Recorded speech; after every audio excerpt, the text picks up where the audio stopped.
क्या वाकई ईरान और इजराइल अब एक दूसरे पर अटैक नहीं करेंगे? जो हुआ आज, अगर अमेरिका इसके बाद पूछता कि फाइन आपने ये कर दिया, गुड, वेल डन, अब आगे क्या किया आपने ईरान के साथ? किसी भी लड़ाई में पूरा लक्ष्य कभी हासिल नहीं हो सकता। जो प्रेसिडेंट ट्रंप को, जो उनकी एयरफोर्स ने जो जिस तरह से स्ट्राइक की, उसकी जो रिपोर्ट दी, उसके आधार पर उन्होंने अपनी असेसमेंट दे दी। नमस्कार, मैं हूं आपके साथ विशाल कालरा।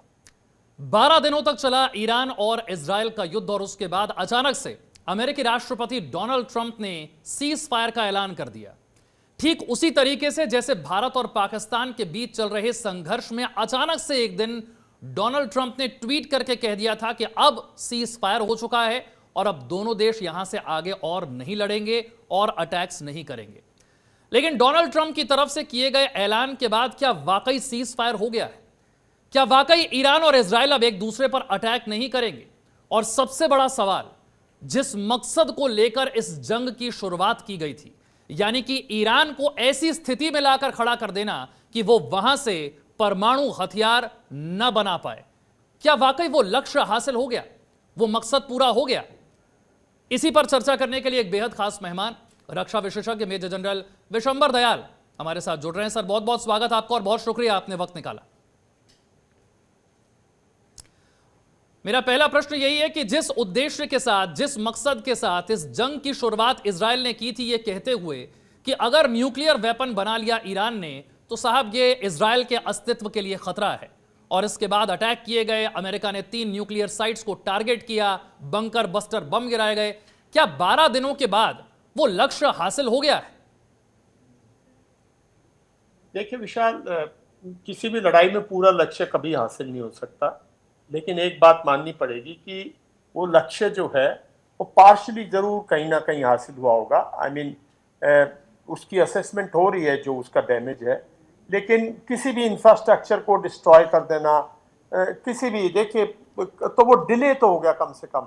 आज कम से कम उसका इमिनेंट कोई खतरा नहीं है, ना था एक्चुअली में, कोई खतरा नहीं था एक्चुअल में। उनके पास कोई ऐसा परमाणु बम का इस किस्म का वो नहीं कर पाए थे, क्योंकि ना कभी एटॉमिक एनर्जी, जो कंप्लीट इंटरनेशनल एटॉमिक एनर्जी जो है, वो इसका कंप्लीट हमेशा इसको अंडर उसकी देख रेख में इनका एनरिचमेंट प्रोग्राम चल रहा था, जो इनका एनरिचमेंट प्रोग्राम है यूरेनियम का। तो उसने कभी नहीं कहा कि इनकी ये they are on a threshold की जहाँ वेपन ग्रेड तक पहुंच जाएंगे। जो इंटेलिजेंसी थी अमेरिका की, उन्होंने कभी नहीं कहा कि ये वेपन ग्रेड तक पहुंच जाएंगे। ये एक इसराइल का कभी से बवंडर था और अमेरिका का बवंडर था पॉलिटिकल लीडरशिप का। तो उन्होंने इस पे कार्रवाई की। जो कार्रवाई की, देखिए, उसमें काफी नुकसान तो हुआ है, लेकिन कोई ऐसी नहीं कि वे रेडिएशन हुई हो, जो उसका यूरेनियम स्टोर्स थे उनको कोई डैमेज हुआ हो, वो नहीं हुआ। लेकिन किसी भी इंफ्रास्ट्रक्चर को डिस्ट्रॉय करना, खासकर जब आपने उनकी टॉप लीडरशिप में जो टॉप साइंटिस्ट थे, जो टॉप मिलिट्री डिसीजन मेकर्स थे, काफी नुकसान हुआ ना सबको। तो किसी भी जगह पे जब और फिर लड़ाई में कितना नुकसान हुआ है, 900 के प्लस लोग मारे गए जगह जगह पे। तो एक वक्त लगेगा ईरान को होश संभाल के अपने इस कार्यक्रम को दोबारा से वो स्पीड देने की जो उसने आज के दिन उसके पास कैपेबिलिटी थी। तो डिले जरूर किया है, लेकिन डिस्ट्रॉय नहीं किया। बिल्कुल तबाह मैं नहीं कहता कि किया है, लेकिन उसमें देरी जरूर कर दी है। पहली बात तो ये बहुत स्पष्ट होनी चाहिए सब आपके आपके जितने भी सुनने वाले हैं, कि प्रोग्राम जो है वो मतलब आज के दिन ये कह लो कि बहुत डिलेड, मतलब अब उसमें 8 महीने लगे, साल लगे, 2 साल लगे, 5 साल लगे, वो इंफ्रास्ट्रक्चर की असेसमेंट होगी, क्योंकि अभी तो बम्बार्डमेंट हुई है, वहाँ ईरानियंस के सिवाय और कोई है नहीं, कोई इन ग्राउंड से इंटेलिजेंसी नहीं है।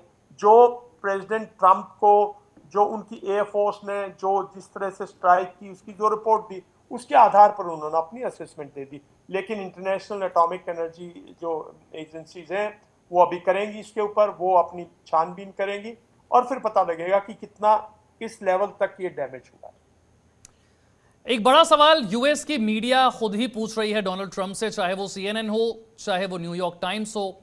इनका कहना है कि अमेरिका की तरफ से किए गए अटैक, खासतौर से न्यूक्लियर फैसिलिटीज पर किए गए अटैक, कोई खास कामयाब या असरदार साबित नहीं हुए। भी बार बार यही कह रहा है कि हमें तो पहले से मालूम था कि यह होने वाला है, इसीलिए ऐसा कोई नुकसान हुआ नहीं है, और अब तो खुद अमेरिकी मीडिया ये कह रहा है। देखिए, ईरान जो है 25 साल से इंफ्रास्ट्रक्चर जो बिल्ड कर रखा था, उसे थोड़ी उठा के ले जा सकता है। वो जो कुछ उसका एनरिच यूरेनियम था 60% 70% जितना भी था, जो उसकी वेटेज थी, उसी को तो शिफ्ट कर सकता है। हम्म। जो देश अपने की साइंटिस्ट, जो उसके मेन साइंटिस्ट थे, जो टॉप एचलॉन था, जो इस पूरे प्रोग्राम में इन्वॉल्व थे, उनको नहीं बचा पाया। वो तो देखिए, अगर आपके यहाँ जब एटॉमिक, देखिए अगर आपके यहाँ मिसाइल प्रोग्राम में कभी कोई इस किस्म की कार्रवाई कर देता, अब्दुल कलाम और जो हमारे बाकी जो थे डॉक्टर रेड्डी वगैरह, ये सब अगर एक टाइम पे एलिमिनेट हो जाते, तो सेकंड लीडरशिप टाइम लेती है ना आने में।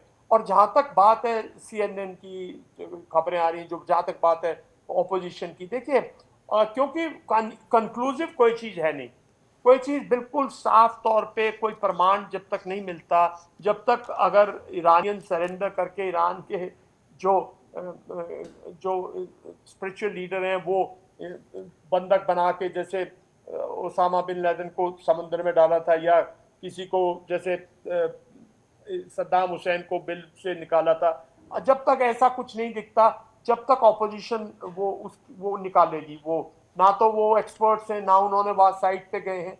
वो एक पॉलिटिकल इंटरनल पॉलिटिक्स जो है ना आजकल, जो अपनी डोमेस्टिक पॉलिटिक्स है, उसमें लोग, क्योंकि प्रेसिडेंट उसको क्लेम कर रहे हैं, प्रेसिडेंट जो है वो बड़बोले की तरह बोल रहे हैं हर एक चीज, तो वो भी इंटरनल अपनी डोमेस्टिक ऑडियंस को एड्रेस कर रहे हैं, तो ऑपोजिशन उसमें होज निकालेगी, ये कोई बड़ी बात नहीं।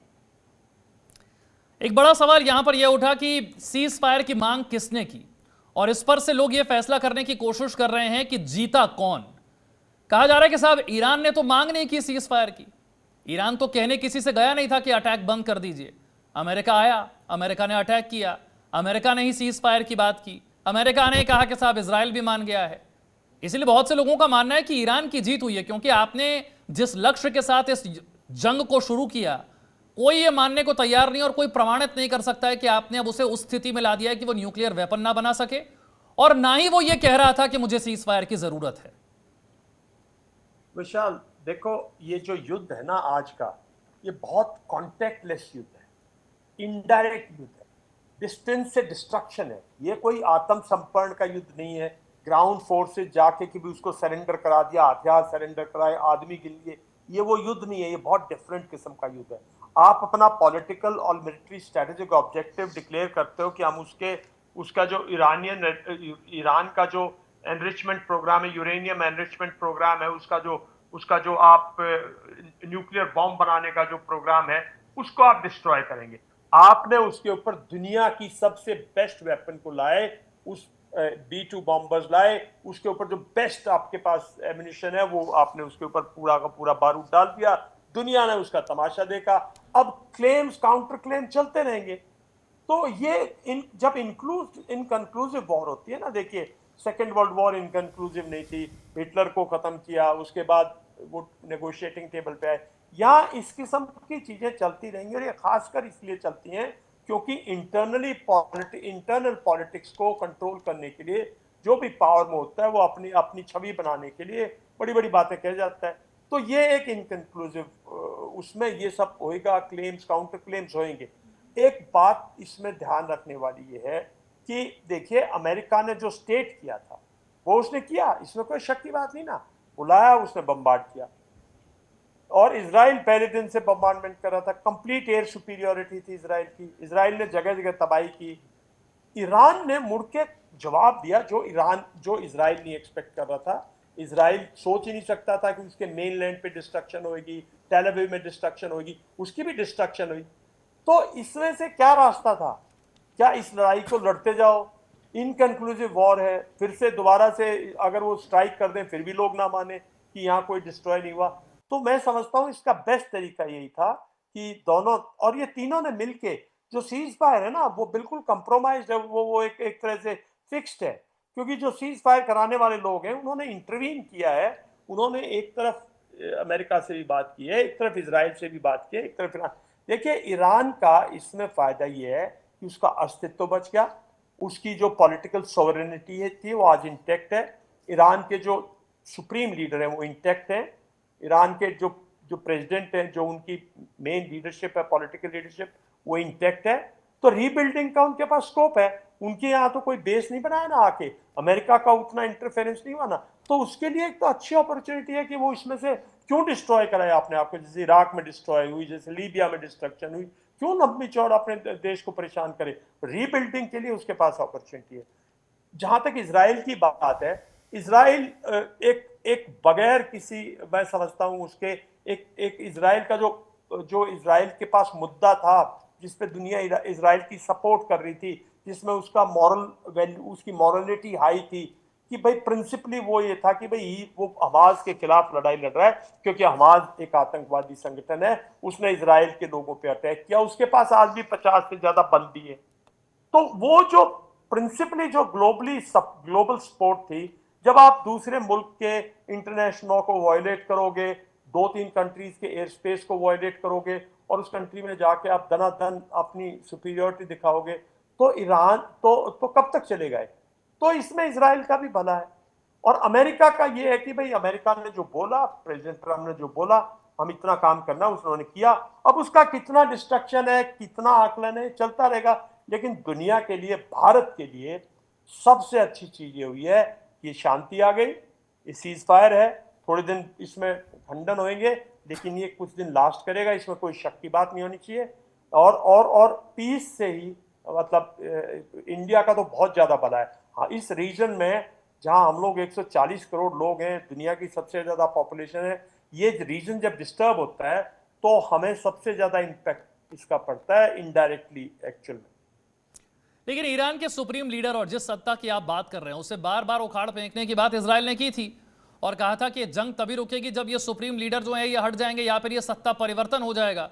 बेंजामिन नेतन्याहू तो ये तक कहते थे कि हमारी जंग ईरान से है ही नहीं, हमारी तो जंग इस रिजीम से है, हम इस रिजीम को बदल कर रख देंगे और इजराइल और ईरान के लोगों के बीच में फिर दोस्ती हो जाएगी। क्या उस रिजीम पे खतरा अभी बना हुआ है? विशाल, देखिए, अमेरिका अपने लेसन लर्न कर चुका है। अमेरिका ने तो जहां जहां रिजीम चेंज की बात की है, वहां अमेरिका बहुत लंबे देर तक फंसा है और अमेरिका के लॉसेस हुए। अमेरिका ने अल्टीमेटली तालिबान को भगाया था अफगानिस्तान में, और ऑलमोस्ट 23 ईयर्स के बाद वापस तालिबान को सत्ता दे दी। अमेरिका ने इराक से जितना लंबा संघर्ष के बाद सद्दाम हुसैन को एलिमिनेट किया, वो आज भी डिस्टेबलाइज्ड है। तो ये सत्ता परिवर्तन वो समझ चुके हैं, इतना आसान नहीं है। इसके लिए ग्राउंड फोर्सेस उतरनी पड़ती हैं, ग्राउंड पे आपको एलिमिनेट करना पड़ता है, जो सुप्रीम लीडर है उसको एलिमिनेट करना पड़ता है। और उससे आप, बल्कि जो आपने जो कार्रवाई की, उससे जो ईरानियन पीपल है, जो अंदर की डिसेंशन थी अगेंस्ट खुमैनी, वो तो यूनाइट हो गए। तो ये रियलाइज करते हैं। तो और कहीं ना कहीं जो इनको इंडिकेशन था, आखिर देखिए इतनी बड़ी इन्होंने कंप्लीट मिलिट्री लीडरशिप, कंप्लीट उनकी साइंटिफिक कम्युनिटी कंप्लीट एलिमिनेट की ना, तो कहीं अंदर से घात लगा के जो अंदर लोग थे, उन्होंने अश्योर कर रखा था कि डोंट वरी, आप इनको हटा दीजिए, फिर हम सत्ता परिवर्तन कर देंगे। तो विफल लगे ना, तो और ईरान ने कार्रवाई कर ली, तो अब छोड़ दो ना। हो सकता है साल के बाद लोग अपने आप उसको कर दें। ये रीबिल्ड नहीं कर पाए, उसकी उसकी उसकी इमेज टार्निश हो जाए, तो अंदर की जो बात है उसको छोड़ दो। मेरे ख्याल में जैसे ईरान को एक मौका मिला है ना, to fight again, to build again, मतलब दोबारा बनाओ, दोबारा एक एक मौके से निकल गए, अब बगैर इतने चोट खाए कि आप उठ ही ना पाओ, उठने लायक है वो आज। ठीक इसी तरह मैं समझता हूं जो अमेरिका है और इजराइल है, उनकी भी जो फोर्सेज हैं जो इनको लीडरशिप को चेंज करना चाहती हैं, आई थिंक वो भी अभी इंटैक्ट है। और अगर अंदर डिसेंशन ज्यादा फैलेगी, अंदर, आज के दिन बाहर से कोई किसी को नहीं बदल सकता, अंदर से लोग बदलेंगे। जब ईरान के लोग हिसाब किताब मांगेंगे तब सत्ता परिवर्तन होगा, बाहर से कुछ नहीं हो सकता। जब इजराइल के लोग अगर कल इजराइल से हिसाब मांगेंगे कि साहब नेतन्याहू साहब, आपने 18 महीने लड़ाई लड़ी, आप इतने लोग मारे गए, बंदी कहाँ है, 50 बंदी नहीं हुए, पूरा आपने हमाज गाजा को डिस्ट्रॉय कर दिया, आप इतने $1 बिलियन की रिकंस्ट्रक्शन कहां से करेंगे? जब अंदर से लोग हिसाब मांगेंगे। आज के दिन अनफॉर्चुनेटली क्या है, अंदर देश में पॉलिटिकल लीडरशिप इनसेंसिटिव हो गई है, बिकॉज ये लोग स्टेट्समैन नहीं है, ये पॉलिटिकल लीडर्स हैं। सत्ता पाने के बाद सत्ता को बरकरार रखना चाहते हैं, लोगों का मूर्ख बनाना चाहते हैं, और उसके तहत ये कुछ भी कर लेते हैं। तो लोग जब तक अंदर से सवाल नहीं पूछेंगे, साहब आपने इसके बाद क्या किया, जो हुआ आज, अगर अमेरिका इसके बाद पूछता कि फाइन आपने ये कर दिया, गुड, वेल डन, अब आगे क्या किया आपने ईरान के साथ, क्या आपने कोई ट्रीटी की, क्या आपने सैंक्शन हटाए, क्या आपने, तो ट्रंप पे इफेक्ट पड़ेगा ना, क्या आपने कोई ट्रेड कोई उसकी, या उस पर सैंक्शन लगे रहे, स्टेटस को रहा, तो अंदर से जब तक आवाज नहीं उठेगी कोई किसी की सत्ता नहीं बदल सकता। एक सवाल डोनाल्ड ट्रंप को लेकर है। अमेरिका की सत्ता में आज से पहले शायद ही कोई ऐसी शख्सियत बैठी होगी राष्ट्रपति के पद पर जिसकी बातों का शायद कोई वजन नहीं रहा होगा, शायद जिसकी बातों को दुनिया का कोई भी देश गंभीरता से नहीं लेता होगा। शायद पहली बार ऐसा अमेरिका के साथ हो रहा है। जितने उतावले वो भारत और पाकिस्तान के बीच सीज फायर के ऐलान को लेकर थे, उससे भी ज्यादा उतावले वो ईरान और इजराइल के। एक आखिरी सवाल भारत को मिल रहे संदेश को लेकर है। आपको क्या लगता है, ईरान, इजराइल, अमेरिका का ये कॉन्फ्लिक्ट, भारत पाकिस्तान का संघर्ष, भारत की अपने पड़ोसी देशों के साथ स्थिति, क्या मैसेज, चाहे वो रशिया यूक्रेन हो, चाहे वो ईरान इजराइल हो, क्या मैसेज भारत के लिए यहां से निकल कर आता है? एक बहुत बड़ा संदेश तो यह है कि आपको अपनी रक्षा के लिए आत्मनिर्भर होना ही पड़ेगा। आप अगर ये सोचकर चल रहे हैं कि दुनिया में आपको कोई बचाने आएगा, कोई यूएन जैसी संस्था है या आपका कोई दोस्त जो है वो आपके साथ आकर खड़ा हो जाएगा, तो पिछले कुछ वर्षों में ऐसा कुछ हुआ नहीं है। आपको अपनी रक्षा के लिए खुद ही खड़े रहना होगा, आपको अपने लिए खुद ही स्टैंड लेना होगा, और जो फैसला लेना है राष्ट्र हित के लिए, वो उस पर बिना देर किए वो फैसला लेना होगा। देखिए विशाल, इसमें कोई शक की बात नहीं है। आपको अपने डिफेंस की जो कैपेबिलिटी है उसको बिल्ड करना पड़ेगा। आपकी जो मैन्युफैक्चरिंग कैपेबिलिटीज हैं डिफेंस इक्विपमेंट की, वो आपको और उसमें और बढ़ोतरी करनी पड़ेगी। और जहां तक बात है कोई किसी की मदद में नहीं आएगा, पहले भी कोई किसी की मदद में ओपनली नहीं आता जब तक आप किसी ग्रुप का हिस्सा नहीं होते। आप नाटो के मेंबर नहीं है, आप सेंटो के मेंबर नहीं है, आप जब तक किसी के मेंबर नहीं होते डिफेंस उसमें कोई किसी के। और हमारे जो स्ट्रेटेजिक पार्टनर्स हैं उनसे हमारी स्ट्रेटेजिक पार्टनरशिप, रशिया ही स्ट्रॉन्ग स्ट्रेटेजिक पार्टनर है जिसने हमें टाइम टाइम पर हथियार दिए जब भी हमारे पे, और यूएन में हमारी सपोर्ट की है, हमारे को खुल के सपोर्ट की है। बाकी कोई किसी के लिए लड़ाई नहीं लड़ेगा, कहाँ कौन किसके लिए लड़ाई लड़ेगा, तो हमें अपनी लड़ाई खुद लड़नी पड़ेगी। एक बात तो ये। दूसरी बात ये दुनिया का वो दौर है जब दुनिया के अंदर जो इंटरनेशनल जो ऑर्गेनाइजेशंस हैं, यूनाइटेड नेशंस है, जितनी भी इंटरनेशनल बॉडीज हैं वो वीक हैं, कमजोर हैं, बिल्कुल ना के बराबर है। और हर जो देश है वो अपनी अपनी उनमें प्रॉब्लम में सॉल्व है। तो आप अपना जो मुद्दा है आपका पाकिस्तान के साथ, आप अपने आप सॉल्व कीजिए, आपको कोई रोक नहीं रहा है। आप अपनी, अगर आप सोचते हैं कि आपने पाकिस्तान तो कभी सुधरने वाला है नहीं, अगर सुधारना चाहते हो तो आपके पास मौका है, सुधार दीजिएगा। लेकिन मेरा मानना यह है कि आपको अपनी प्रोएक्टिव, आपकी जो फॉरेन पॉलिसी है, जो फॉरेन कंप्लीट वो है, बहुत प्रोएक्टिव होनी पड़ेगी। आपको बहुत बिल्ड करना पड़ेगा रिलेशनशिप्स। आपको जो अपनी स्ट्रेंथ है, हमारे पास क्या स्ट्रेंथ है, देखिए हम कोई ऑयल एंड गैस थोड़ी नेचुरल प्रोड्यूस करें, हमारे पास कोई रेयर अर्थ थोड़ी है, हमारे पास कोई हैवी इंडस्ट्री थोड़ी है कि हम बोइंग्स और ये सब दुनिया रुक जाएगी हमारे पास। हम अपनी इंडस्ट्रियलाइजेशन से अपना गुजारा करने के लायक हैं और कुछ एक्सपोर्ट्स कर रहे हैं, क्रिटिकल चीजें मैन्युफैक्चर करके हमारे कुछ सेक्टर बहुत अच्छा करें। सबसे अच्छा सेक्टर हमारा है सर्विसेज का, जो ह्यूमन रिसोर्सेज का। क्यों 140 करोड़ लोग हैं हमारे पास, कम से कम भी इतने इंजीनियर्स, इतने हेल्थ सर्विस वर्कर्स, इतने डॉक्टर्स, इतने वो हैं, सरप्लस हैं जो दुनिया में जाके आईटी बॉयज, जिनको दुनिया में जाके कमाने की जरूरत है, दुनिया खाली पड़ी हुई है। तो हमारे को तो दुनिया में रिलेशनशिप बिल्ड करनी है, पीस बिल्ड करनी है भारत को, ताकि जब वर्ल्ड ग्लोबल विलेज था ना, आज से 15 साल पहले जब ग्लोबल विलेज था, तो भारत को मैक्सिमम बेनिफिट हुआ। ये जो नई फिलॉसफी आई ना ग्लोबल विलेज की, जो सर्विस सेक्टर ग्रो किया, आपके आज 6 मिलियन 5 मिलियन से ज्यादा लोग हैं आपके अमेरिका में जो धनाढ्य हैं भैया, जो आपके यूरोप में 2.5-3 मिलियन लोग हैं, ये जो गल्फ कंट्रीज है 9-10 मिलियन पीपल, ऑलमोस्ट 1 करोड़ लोग वहां से पैसा कमाते हैं। 125 बिलियन डॉलर हिंदुस्तान का वहां से आता है हर साल। तो आपको इस इलाके में पीस बनाने के लिए आपको स्ट्रेंथ दिखानी पड़ेगी, बिल्कुल स्ट्रेंथ दिखानी होगी। यही इसका मैसेज बहुत इंपॉर्टेंट है। बहुत बहुत शुक्रिया विशंबर दयाल साहब हमारे साथ जुड़ने के लिए और इस महत्वपूर्ण मुद्दे पर इतनी विस्तार से चर्चा के लिए शुक्रिया।